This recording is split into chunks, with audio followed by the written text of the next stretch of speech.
L'histoire de Julia Vignali est en effet touchante et montre la résilience d'une personne face à une blessure d'enfance profonde. Son accident, survenu quand elle avait seulement 5 ans, a eu un impact significatif sur sa vie et sur son parcours.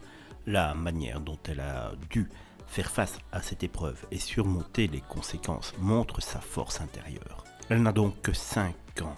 En 1980, quand le jour de la fête des mères, elle va renverser son cacao chaud sur son pyjama, qui est en acrylique. Résultat, celui-ci fond quasiment instantanément et va lui brûler la peau au 3e degré. Le fait, alors qu'elle ait dû subir de nombreuses opérations et traitements à l'hôpital Saint-Vincent de Paul à Paris, au service des grands brûlés, est un rappel poignant de la persévérance dont elle a fait preuve pour se rétablir.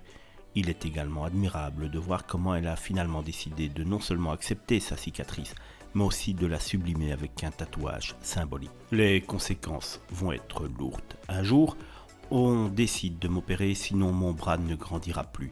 Il vaut mieux un bras moche avec une cicatrice qu'un petit bras qui aurait fini sa croissance trop tôt, se souvient-elle.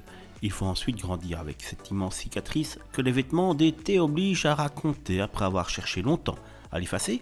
Celle qui est passée par la comédie finit par l'apprivoiser au point de vouloir carrément la sublimer avec un tatouage. Ce sera un cerisier en fleurs. Le tatoueur laisse simplement 3 cm de cicatrice non recouvert pour le souvenir. Je pleure ensuite car je ne parviens pas à m'habituer à ce nouveau bras, va-t-elle encore confier dans cette interview. Ce sont les mots de son fils Luigi, 5 ans, à l'époque, qui vont éclairer d'une nouvelle lumière. C'est bien plus joli qu'avant, tu as bien fait maman. Grâce à lui, tout s'envole, la douleur et les regrets. J'ai recouvré 35 ans de ma vie, je ne les ai pas effacés, conclut-elle.